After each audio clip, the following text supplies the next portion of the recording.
Salam saudara yang dikasihi Tuhan, para mahasiswa dan mahasiswi yang saya cintai. Selamat berjumpa kembali dalam melanjutkan materi perkuliahan kita dalam mata kuliah Psikologi Pendidikan Agama Kristen. Tentu setelah kita libur dalam memperingati hari kenaikan Tuhan Yesus selama 1 minggu, saya berharap menjumpai Anda dalam kondisi yang segar kembali, bersemangat, dan dalam suasana kebatinan yang penuh damai dan sukacita yang mengalir dari Roh Kudus, ya, karena berkaitan dengan memperingati hari pencurahan Roh Kudus. Jadi kalau Anda belum bersukacita hari ini, saya pastikan bahwa Anda gagal dalam memperingati hari pencurahan Roh Kudus, hari Pentakosta, ya. Jadi janganlah murung, janganlah bersedih hati, janganlah stres, ya, tapi tetaplah bersukacita sebagaimana yang dikatakan oleh Rasul Paulus. Sekali lagi ku katakan, bersukacitalah, ya. Bersukacitalah senantiasa. Sekali lagi ku katakan, bersukacitalah. Puji nama Tuhan. Nah, dalam kesempatan pertemuan kita hari ini adalah kita akan membahas materi tentang aspek psikologi dalam pembelajaran, secara khusus masuk ke dalam ranah yang lebih spesifik yang namanya pengalaman belajar yang menyenangkan. Bagaimana menciptakan pengalaman belajar yang menyenangkan. Nah, saudara yang dikasihi Tuhan, saya meminta Anda berpikir sejenak, merenung, mengambil ingatan Anda ke belakang beberapa waktu yang lalu ketika Anda sedang studi atau berada di sekolah, ya, baik itu waktu SD, SMP atau SMA. Nah, saya meminta Anda memikirkan sejenak untuk Anda membangkitkan ingatan untuk Anda kemudian dapat menyebutkan hal-hal yang terkait dengan pengalaman belajar yang menyenangkan bagi Anda di masa lalu. Nah, yang pertama adalah saya ingin bertanya kepada Anda, kira-kira kapan atau kapan waktunya Anda berada pada suatu situasi, ya, di mana Anda punya pengalaman belajar yang menyenangkan. Coba kira-kira kapan Anda memiliki pengalaman belajar yang menyenangkan? Waktu kapan itu? Anda masih mengingatnya? Nah, yang kedua, saya bertanya lagi tentang pengalaman belajar yang menyenangkan, yaitu tentang Anda ingat kembali apa yang Anda pelajari sehingga Anda punya pengalaman belajar yang menyenangkan waktu itu. Ya, apa isinya? Anda masih mampu mengingat apa yang Anda pelajari yang membuat Anda sangat senang dalam belajar? Kemudian pertanyaan saya yang berikut adalah, ya, di mana atau di dalam suasana yang bagaimana atau dalam lingkungan yang bagaimana Anda punya pengalaman belajar yang menyenangkan itu? Di keluarga, di sekolah, di gereja, pada saat mengikuti karya wisata dari sekolah, atau pada saat mengikuti retreat, atau pada saat makan malam bersama dengan keluarga, ya. Di mana itu terjadi pengalaman belajar yang menyenangkan itu? Ya. Lalu kemudian pertanyaan saya berikutnya adalah, apa yang Anda pahami, apa reaksi Anda kalau Anda mengingat atau mendengar kata belajar Anda tidak dikontrol atau tidak dirancang orang lain? Apa respon Anda? Belajar tidak dikontrol atau Anda belajar saja, bebas saja, tidak perlu dikontrol atau tidak dirancang orang lain? Atau contohnya ini, mata kuliah Psikologi Pendidikan Kristen ini tidak perlu saya rancang. Anda belajar sendiri, cari tahu sendiri. Kira-kira apa respon Anda? Ya, tidak ada tugas, ya. Ya. Kira-kira ada apa respon Anda? Anda senang, Anda girang? Ya, karena tidak akan bikin tugas, tidak usah susah-susah mendengarkan materi lewat videonya Pak Junihot, ya kan?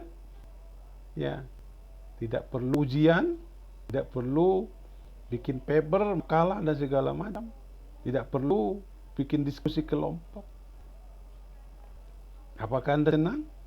Tidak dikontrol? Atau Anda menjadi sedih? Ya, karena Anda terancam tidak dapat pengetahuan. Tidak ada alat yang mengukur bahwa Anda sudah belajar. Ini kan tidak dirancang karena tidak dikontrol. Jadi tidak ada alat yang dapat mengukur bahwa Anda sudah belajar. Ya. Tidak ada alat evaluasi, tidak ada alat penilaian. Ya. Ya. Di sarjana pendidikan agama Kristen, ya, indikatornya apa? Dapat gelar tapi tidak ada indikatornya. Tidak ada transkrip nilainya, tidak ada ijazah. Ya. Bagaimana respon Anda kalau ada belajar itu tidak dikontak atau tidak dirancang orang lain? Nah, kemudian sesudah saya bawa untuk memikirkan tentang hal-hal yang terkait dengan pengalaman belajar yang menyenangkan, sekarang saya membawa Anda untuk berpikir kembali tentang mengingat kembali sehingga Anda mampu menyebutkan hal-hal yang terkait dengan pengalaman belajar yang tidak menyenangkan bagi Anda di masa lalu. Ya, apa belajar yang tidak menyenangkan di masa lalu yang menjadi pengalaman Anda? Anda bisa menyebutkannya. Ya, Anda masih mengingatnya? Kapan Anda mendapat pengalaman belajar yang tidak menyenangkan? Pada saat mempelajari apa?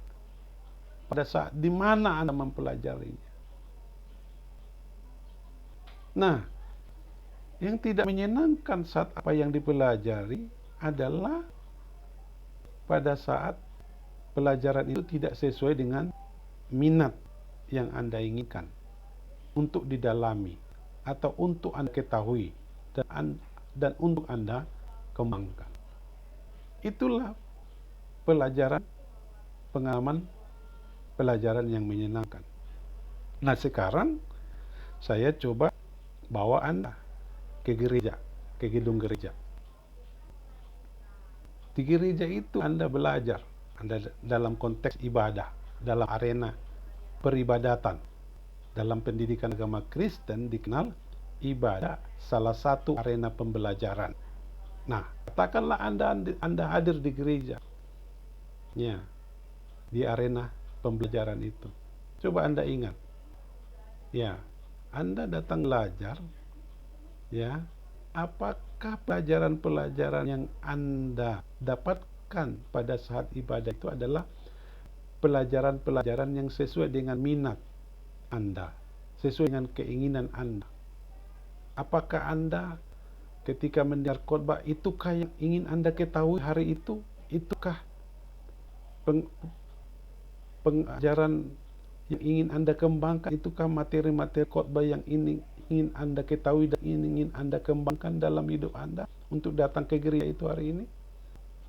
Jika ya, itu adalah pelajaran yang menyenangkan. Jika tidak, maka itu adalah pelajaran yang tidak menyenangkan. Nah, coba pikirkan seberapa sering Anda menghadapi hal-hal seperti ini di dalam gereja, menemukan pelajaran-pelajaran dari mimbar yang sesuai dengan minat dan keinginan Anda, yang dimana khotbah-khotbah itu materi-materinya adalah khotbah-khotbah yang Anda ingin ketahui dan yang ingin Anda kembangkan.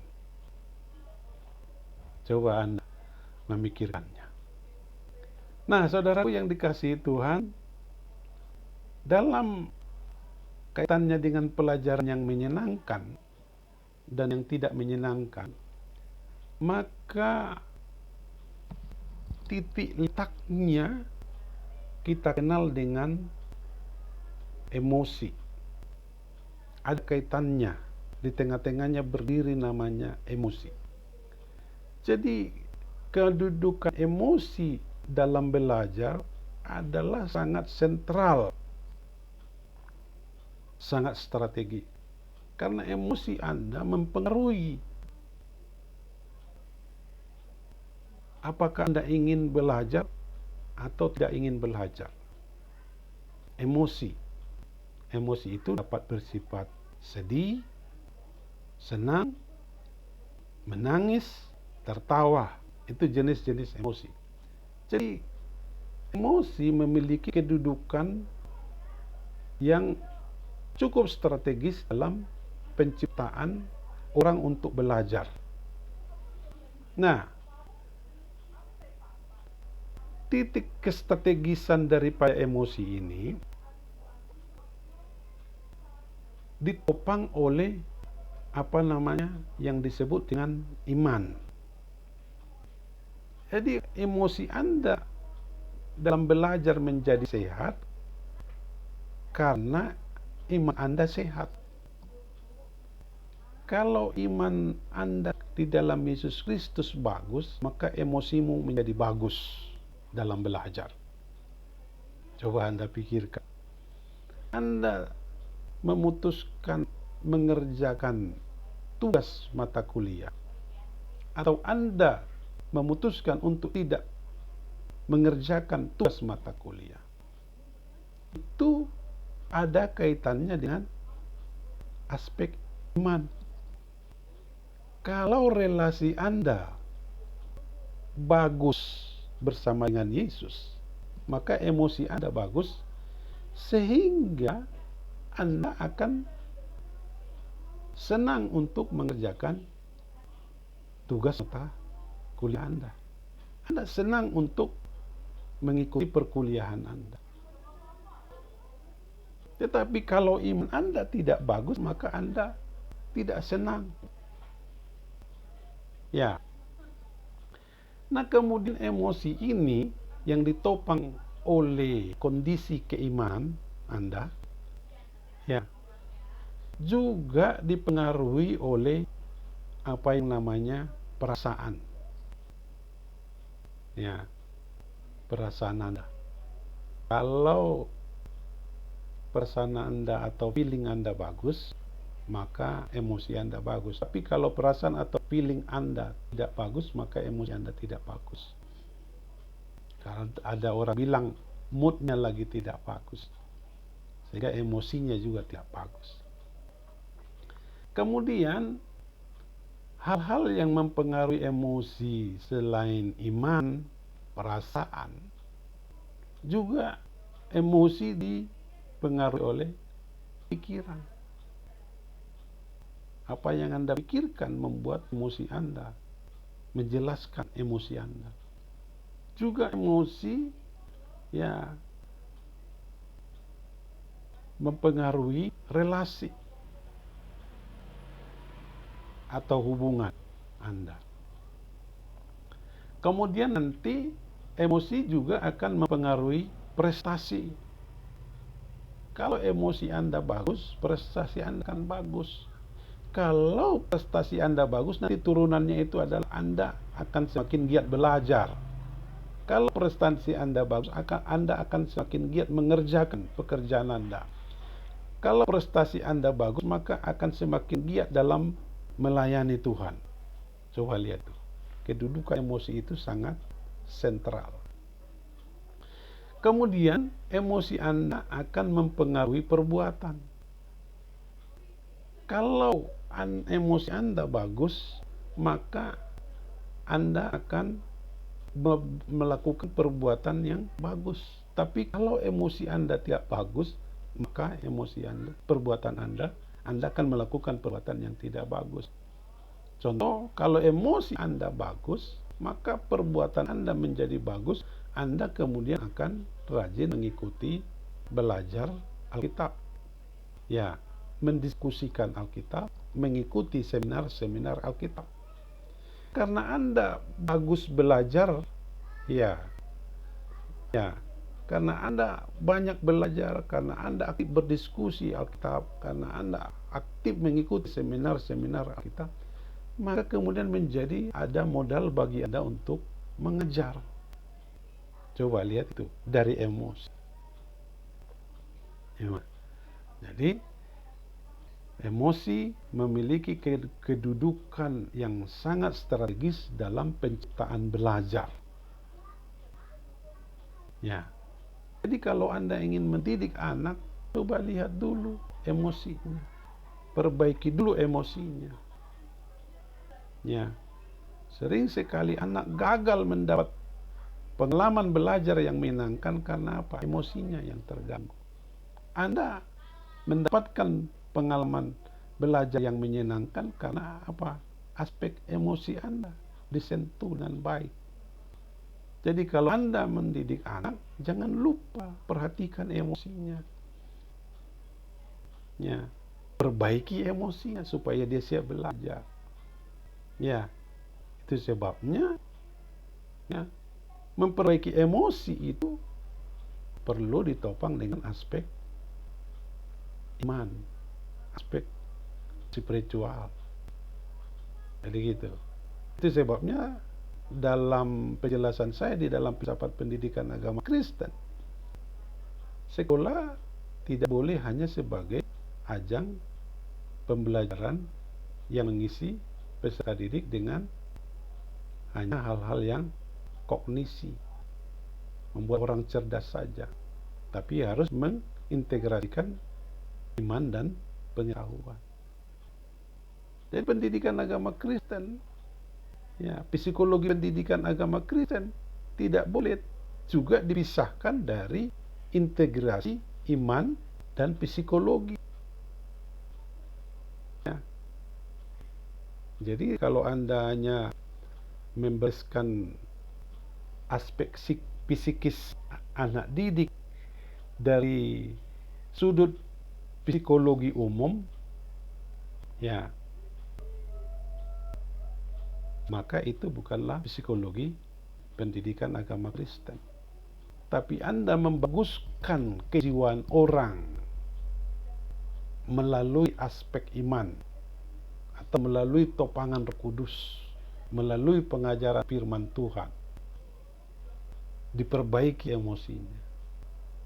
Itulah psikologi pendidikan agama Kristen. Tapi kalau memperbaikinya lepas dari firman Tuhan, lepas dari keimanan, ada penganut aliran psikologi humanis. Ya, karena humanis menolak adanya aspek spiritual dalam memperbaiki manusia.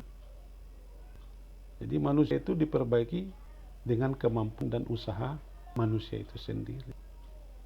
Nah, jadi dalam konteks ini emosi sangat memiliki kedudukan yang strategis dalam menyiapkan peserta didik dalam belajar. Juga dalam menyiapkan Anda untuk mengajar. Ya, karena dia berkaitan. Jadi sekali lagi, emosi itu dipengaruhi oleh iman. Emosi itu berdampak pada perasaan, feeling, pikiran, relasi, perbuatan, prestasi. Ya. Nah, saudaraku yang dikasih Tuhan, yang berikut adalah kedudukan compassion. Kalau tadi kedudukan emosi dalam pembelajaran, kita melihat kedudukan compassion atau yang kita kenal dengan istilah empati dalam pembelajaran. Ya. Dalam Matius pasal 5 ayat 9 kita mengenal seruan Tuhan Yesus. Berbahagialah orang yang membawa damai, atau dalam bahasa Inggris disebut dengan peacemaker. Ya. Karena mereka akan disebut anak-anak Tuhan. Perhatikan di sini. Ya, betapa pentingnya aspek empati dalam pembelajaran. Jadi secara psikologis, teologisnya,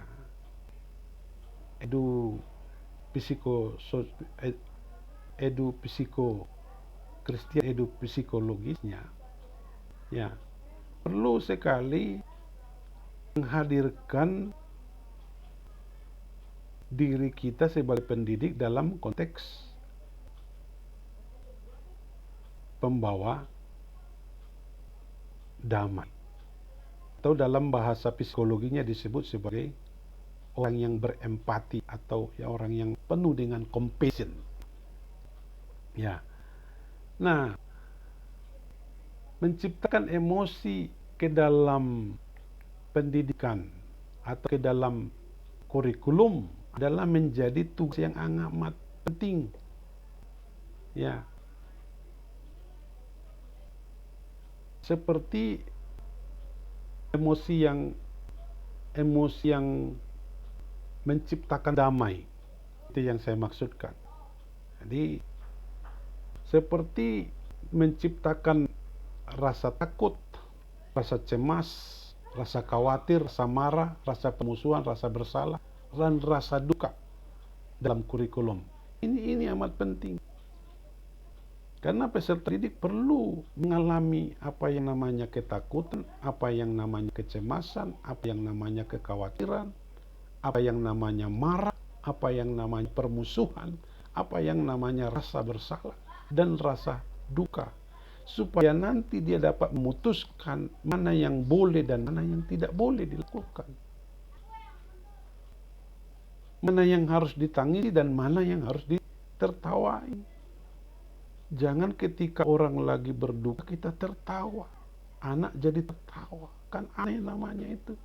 Banyak sekali, ya kalau Anda lihat di sekolah itu, temannya jatuh, ya ditertawai temannya yang lain. Temannya kejeduk, jendol, jidatnya ketembok, diketawai. Padahal itu bukan yang lucu, yang harus ditertawakan. Tidak ada alasan untuk tertawa. Dalam hal ini Anda harus mampu mendesain kurikulum yang di dalam kurikulum itu, ya, Anda ciptakan emosi. Emosi, kapan anak takut?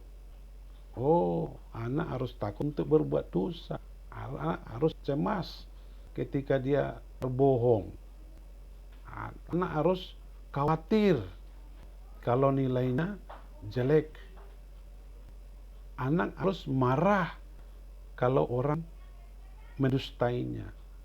Atau anak harus marah ketika dia melakukan dosa. Anak harus mengadakan permusuhan dengan si iblis, dengan roh jahat. Anak harus ada rasa bersalah ketika dia telah mengambil uang temannya, mengambil uang orang lain. Ya, anak harus berduka ketika temannya mengalami kedukaan. Nah, dalam konteks ini, emosi sekali lagi memiliki kedudukan yang sangat strategis dalam penciptaan pembelajaran. Di dalam emosi itu Anda harus menciptakan empati atau compassion. Ya. Nah, emosi perlu diciptakan oleh guru, oleh pendidik, oleh pendeta, oleh orang tua untuk membelajarkan peserta didik. Emosi harus ada pada isi pembelajaran. Emosi harus ada pada proses aktivitas pembelajaran. Emosi harus ada diciptakan bagi peserta didik. Itulah yang kita sebut dengan desain kurikulum. Ya, di dalam desain kurikulum itu Anda menempatkan, Anda menciptakan emosi. Ya, emosi, sehingga kemudian dari emosi itu orang lahir sebagai pembawa damai, sebagai peacemaker. Ya kan? Kalau orang sudah takut akan dosa, cemas, karena nilainya tidak baik, ya, khawatir kalau dia tidak naik kelas, maka dia akan memperbaiki dirinya. Marah ketika ada orang mendustai dia, marah ketika orang ada menghina dia, ya, mengadakan permusuhan dengan si jahat, ya, menolak godaan-godaan si jahat, ya, menciptakan permusuhan, ya, ada rasa bersalah, telah mencuri, ya, ada rasa duka ketika teman lain kehilangan dan segala macam. Ya, dampak dari semua emosi yang diciptakan dalam kurikulum tersebut melahirkan anak menjadi seorang yang membawa damai. Itu yang dimaksud dengan pembawa damai. Berbahagialah orang yang membawa damai. Itu orang-orang yang apa? Memahami emosinya. Ya, orang-orang yang tahu kapan dia cemas, kapan dia takut, kapan dia khawatir, kapan dia marah, kapan dia harus membuat permusuhan dengan si jahat, kapan dia harus memiliki rasa bersalah, kapan dia harus merasa berduka. Ya, nah kemudian ada 7 langkah pemulihan emosi. Ya, hal ini saya ambil dari pemikiran Gary Collins dalam bukunya Men in Emotion. Ya, buku ini buku yang sudah sangat lama, sudah tua, diciptakan tahun 1973, diterbitkan 73. Nah, yang pertama, langkah pemulihan emosi adalah jangan menyangkali atau mengabaikan emosimu. Kalau engkau memang harus menangis, ya menangis. Kalau memang engkau harus tertawa, ya tertawa. Kalau memang lucu, ya tertawa. Kalau memang menyedihkan, ya menangis saja. Tak boleh mengabaikan emosi, tak menyangkali emosi kita. Supaya emosimu pulih, jangan sangkali, jangan abaikan bahwa engkau punya emosi, bahwa engkau punya rasa sedih, bahwa engkau punya rasa senang, rasa haru, rasa cemas, rasa khawatir. Kemudian mengajari peserta didik untuk mengerti apa yang dimaksud dengan emosi. Ajarilah mereka apa yang dimaksud dengan emosi. Ya, ajari mereka untuk merasakan rasa cemas, rasa khawatir, marah. Ya, nah apa-apa, keluarkan kemarahannya. Jadi ajari mereka untuk mengerti. Itulah emosi. Emosi yang baik dan emosi yang tidak baik. Ya, emosi yang tidak baik yang membuat kita menjadi baik. Karena Anda cemas, tidak naik kelas, maka Anda jadi belajar keras. Ya kan? Karena Anda malu nilai Anda jelek, Anda kemudian giat belajar. Kan bagus. Ya. Nah, kemudian yang ketiga adalah mengajari peserta didik mengekspresikan perasaan secara tepat dan benar. Itu yang saya katakan. Letakkan ekspresi emosi itu secara tepat. Jangan ketika anak dalam kondisi kedukaan, malah guru ikut jadi tertawa. Sehingga kemudian guru tertawa, anak yang lain jadi ikut menertawakan. Contoh, anak datang ke sekolah, ya kan, pakaiannya sudah kumal, ya kan, kusam, kan?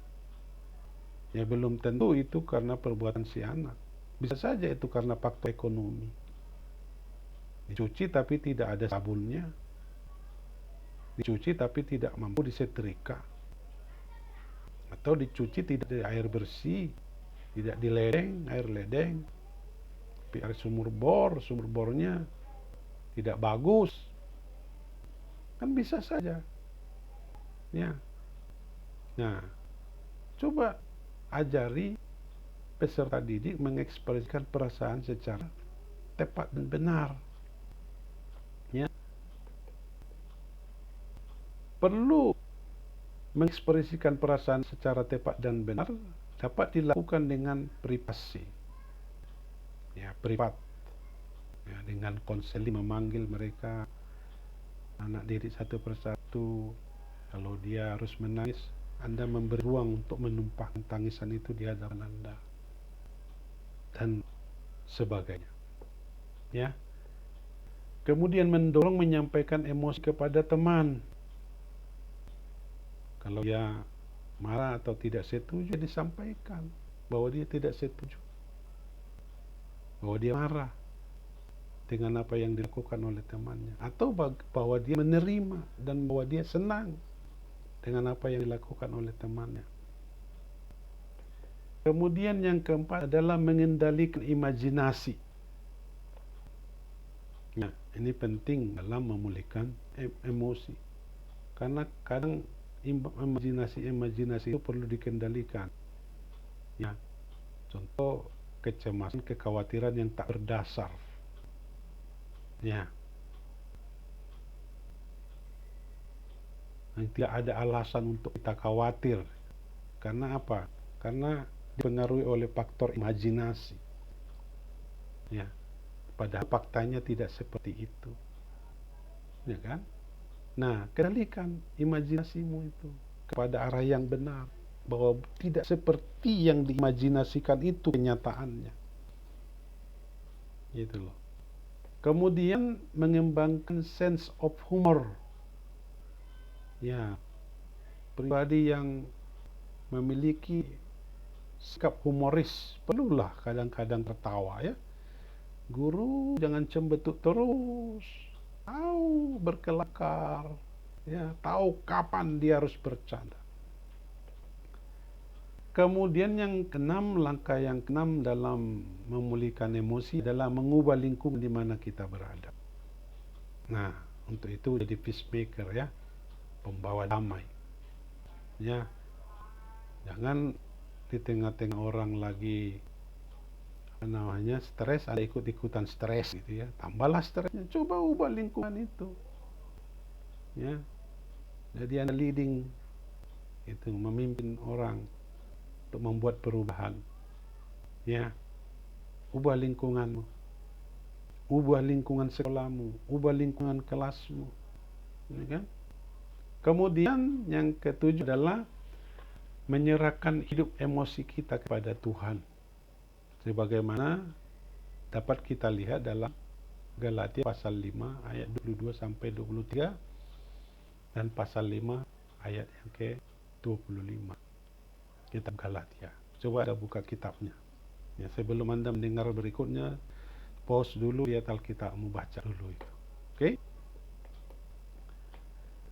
Nah, saya rasa kira-kira itulah dahulu pematerian kita pada hari ini, yaitu bagaimana memahami aspek psikologi dalam pembelajaran secara khusus dalam menciptakan pengalaman belajar yang menyenangkan, di mana kita melihat kedudukan emosi sebagai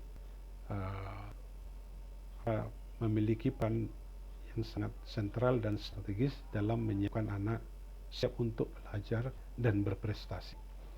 Kiranya Tuhan Yesus memberkati kita. Salam damai sejahtera bagi Anda yang selalu dirahmati oleh Tuhan. Tuhan Yesus memberkati kita. Amin.